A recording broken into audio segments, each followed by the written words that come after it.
Alright, welcome back giobunnytech heads to another video, and I know this is pretty simple, but when I first got my Spark, I was like, okay, is there a video that I could watch so I can mount these propeller guards? If you're like me, you're visual, you need to see it, I made a video. I figured it out on my own, but it took a little bit to get used to, so hopefully this helps you. First, you can tell here, on the right side right here, it's all black.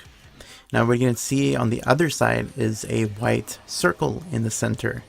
Now when you see these on the propeller guards, this is how you lock it in.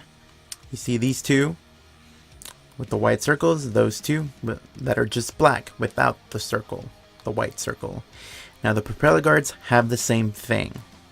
The white little dot strip right there, it goes with the propeller sides with the white circle. And the ones without it, I'm going to show you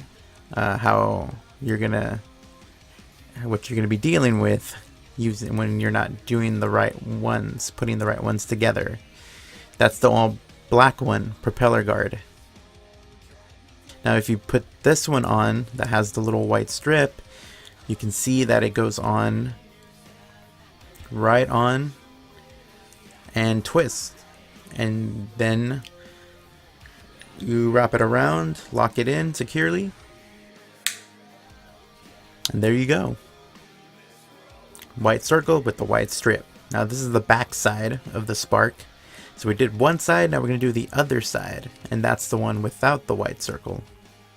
So you simply just put it on from underneath the frame arm, twist it over onto the frame arm, make sure you lock it in when you hear the click, and there you go, you got it, guys. So we got the back ones, and we're gonna do the front ones. So you can see, you just put it right underneath, and you just twist it over the frame arm, it grooves right in there, and you just make sure you lock it in, and you know it's secure. Now the other side with the white circle and the white strip of the propeller guard, just to show you a different angle, you just put it on from underneath, there you go, and you twist it over, and it slides right on. You hear that click and it's nice and secure. Now you're ready to fly safely. Now you'll see me in the next videos. Hopefully this helped you. giobunnytech heads, later.